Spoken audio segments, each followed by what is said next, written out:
He slapped my son. Right there. Before a room full of polished suits, crystal glasses clinking, hollow laughter bouncing off chandeliered ceilings. He raised his hand and struck my 12-year-old boy. The crack of it silenced everything, a sound that sliced through pretense and privilege like a blade. Like father, like son. Both useless. James sneered, loud enough to cut to the chatter, his voice slick with venom. Then came his laugh, that dry, arrogant bark I had tolerated for far too many years. And just when I thought it couldn't sting worse, her father, my father-in-law, leaned back in his chair and muttered under his breath, just loud enough for nearby ears to catch. Well, he needed to learn some shame. The room caught its breath. One beat. Then came the laughter again, uneasy, confused, cowardly. My wife looked away, said nothing. No one knew the microphone on the podium was hot. No one knew I had been preparing for this moment for months. James wasn't always a monster. When I first married Alina, he was a golden younger brother, charming in a harmless, boyish way. He called me Big Bro, sought my advice on jobs, borrowed tools, came along on family trips.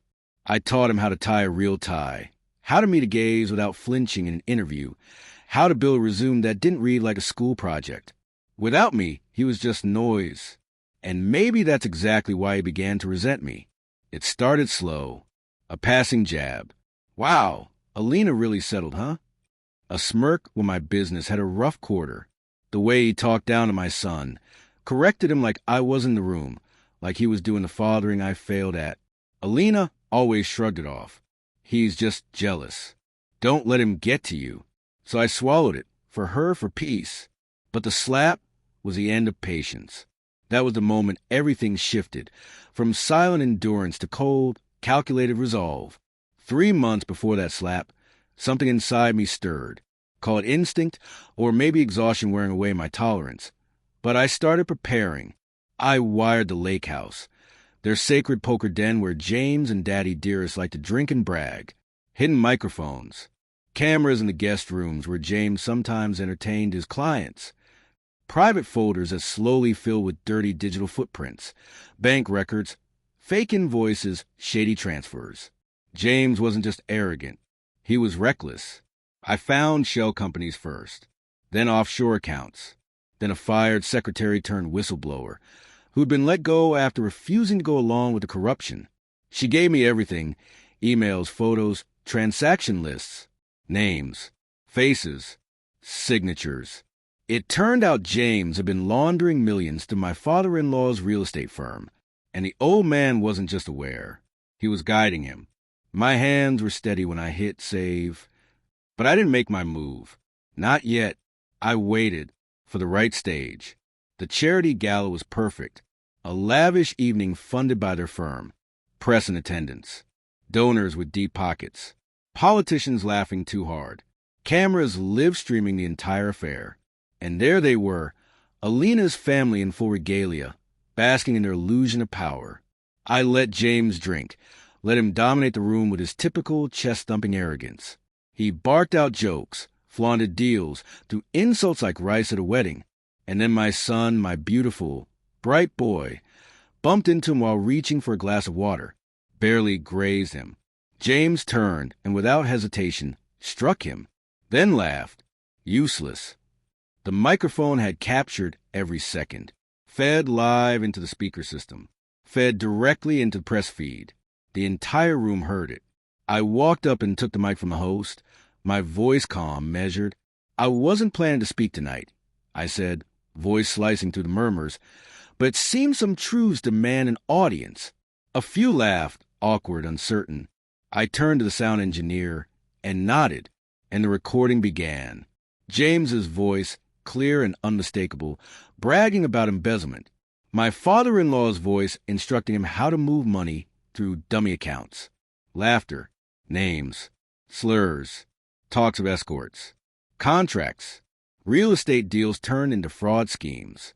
As the audio rolled, the giant screen behind me flickered to life. Images, bank records, signatures, wire transfers. One line read asterisk from Children's Housing Trust to Macau Casino. Asterisk. The room turned to stone. James's face drained of color. My father-in-law rose in a panic, shouting, "Turn it off! This is slander." I didn't even look at him. It's already with the police, the IRS, and the press. Phones rose. Cameras blinked red. Gasps filled the silence. Then movement. James lunged toward me, but my security detail, my own hired quietly months ago, intercepted him mid-stride. Handcuffs were already waiting outside. I stepped down, walked calmly to my son, knelt beside him, and helped him up. We walked out together. The aftermath was clinical. The firm crumbled. Assets frozen. Property seized. James's reputation devoured. My father-in-law, once a titan, reduced to a headline, real estate tycoon linked to multi-million-dollar fraud scheme. My wife cried at first for them, for herself. Then, for what we had lost. She asked if I had planned this all along. I looked her in the eye. "No," I said. "They did." I just pressed play. We divorced quietly a month later. She left with what she had come in with. Nothing more. People ask me sometimes if it was worth it. If revenge brings a satisfaction, we hope it does. The answer is no, not in the way they mean. It doesn't undo the slap.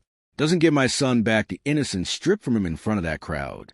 It doesn't rewind the years of veiled insults or forced smiles across family dinners. But it brings something deeper. Silence. No more barking laughter echoing down my hallway. No more pretending to smile at faces that mocked me. No more eating shame one bitter spoonful at a time. Just stillness. Just earned peace. And now, when I see my son lift his chin higher, speak with firmer words, look at the world without fear, I know he saw what it means to stand tall. He saw what real power looks like when it moves quietly, without rage, without warning, but with purpose. They wanted to teach him shame. Instead, I taught them fear. And all it took was a microphone that never turned off. Fade to black.